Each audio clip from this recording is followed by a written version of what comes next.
snare you haven't heard before from him. It's a sea of saw waves. What's up, everybody? The time has come for Seven Lions' debut album, Beyond the Veil.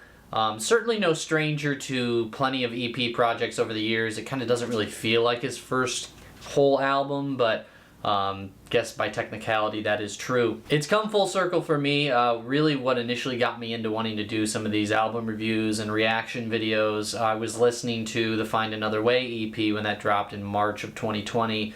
Was just listening to it by myself with headphones, like sitting on a couch, and was just totally blown away, just like yelling in my apartment by myself in disbelief. That was one of those what I like to call gold star EPs where I have every single song saved. Definitely nailed it on that project. So here we are about 2.5 years later, finally filming the reaction / review. Wanted to do this one a little differently. I wasn't going to do the entire reaction, so I'll pull little clips of like me initially listening to it, but really wanted to make this more of just kind of like a verbal review / my thoughts on each song. So yeah, let's jump into it. The prologue, I think, speaks for itself. It's a beautiful kind of film score-esque cinematic opener to what is clearly a very cohesive and thematic album. The second track on the album, Call on Me with Vancouver Sleep Clinic, that's really one of the first ones that jumped out to me. I think of the pre-released songs, I think those are kind of the standouts on the album for me personally. I assume that was also probably part of Ophelia and Jeff's decision to release those specific tracks ahead of time. This one really just kind of has this dreamy, soft feel throughout the whole thing. And then finally when you get that initial just sea of saw waves, really just kind of grabs your attention. Just beautiful chords to open it up, really captivating track. I thought some of the leads and just the overall sound selection of this song were a little more fresh relative to, what we've been hearing in the melodic bass scene, without totally alienating the, familiar original sound that a lot of us are fans of. Oh, I love it.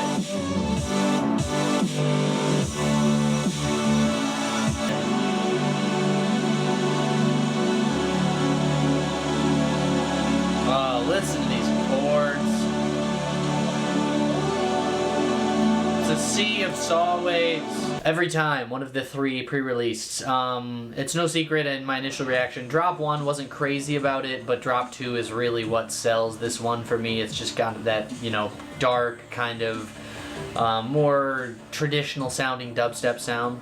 Between, obviously, kind of a delicate, almost what felt like interlude aspect of the album. It's got a nice orchestral touch on it. I appreciated the muted kick. I thought that was tasteful. Someday. This one really felt like it had all of the fixings of a typical Seven Lions track. All the signature chords, sound selection, the overall atmosphere of it. I mean, it's another beautiful melodic dubstep or melodic bass track. I just feel like 3 or 4 years ago it might have been a bigger hit, which is kind of to Jeff's demise, somebody who pioneered this genre, kind of falling victim to some of the oversaturation that it has essentially inspired. I think the most interesting part about this track for me is the kind of random but complex drum outro. It's kind of a refreshing, different way to bring the track to an end. Miss You featuring Gigi McGree. This one really was almost, I want to say, like kind of a chill step vibe.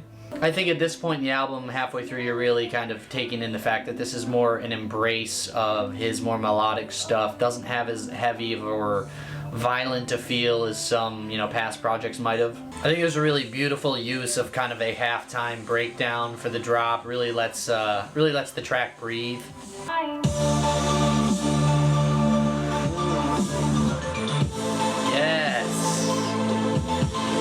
Beyond the Veil, the self-titled song of the album, I wasn't a huge fan of this one.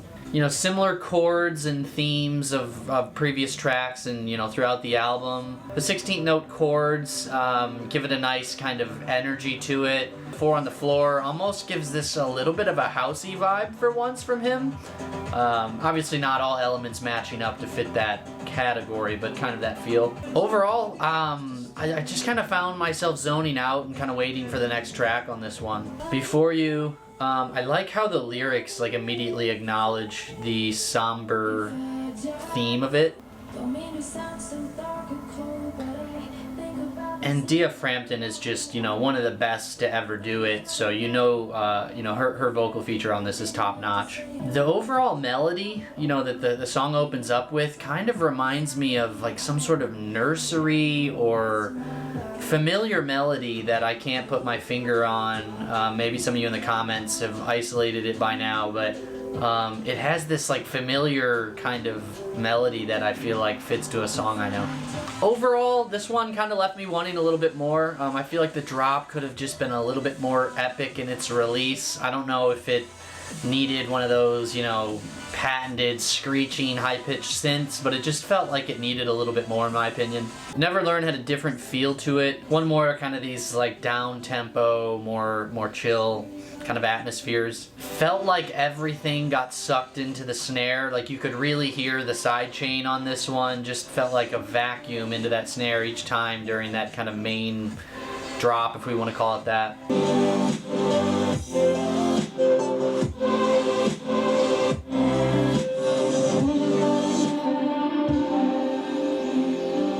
Everything really felt like it was tied to the snare on that. Big side chain.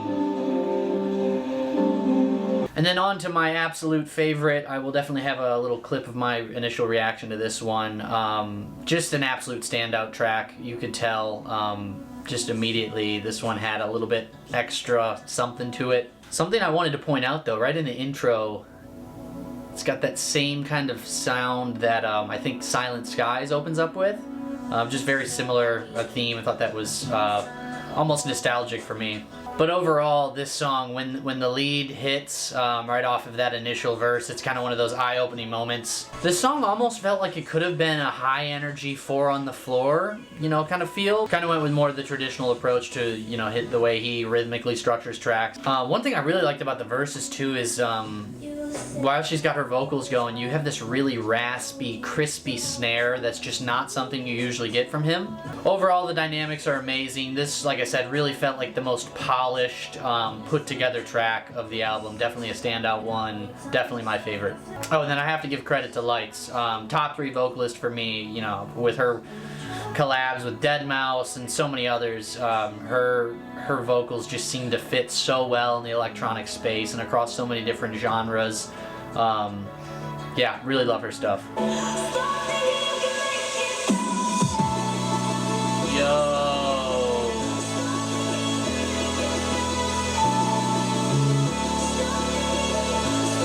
Oh, the bass too. Falling Fast, the big sweeping pads on this one really add to that kind of cinematic feel that kind of is present throughout the album. I wrote down in my initial notes that I felt like the drop kind of echoed the second drop in Every Time, the darker one that we appreciate, but if it was just like an alternate lighter version of that, and I'm listened through again and like I don't hear it anymore, so I don't know if that was an initial thing I heard and now I don't feel that way, or maybe somebody else picked up on that. Let me try it again.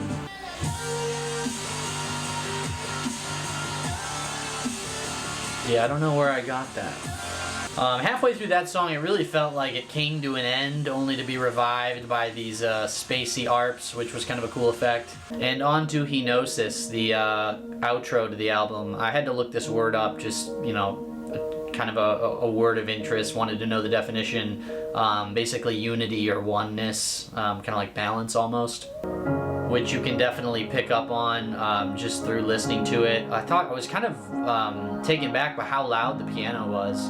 Overall, really amazing outro to really put a bow on this thing, tying back in some of those orchestral elements and, just the whole cinematic feel. Can't believe how loud these sound.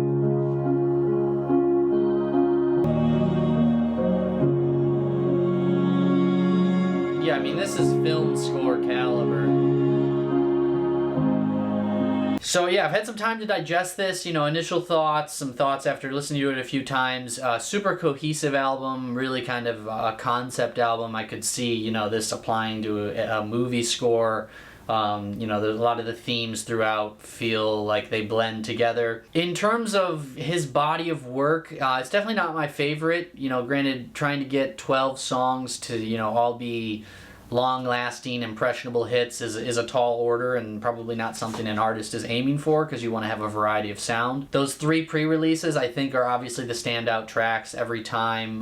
The Vancouver Sleep Clinic song, I'm blanking on the name, and Stop Thinking with Lights.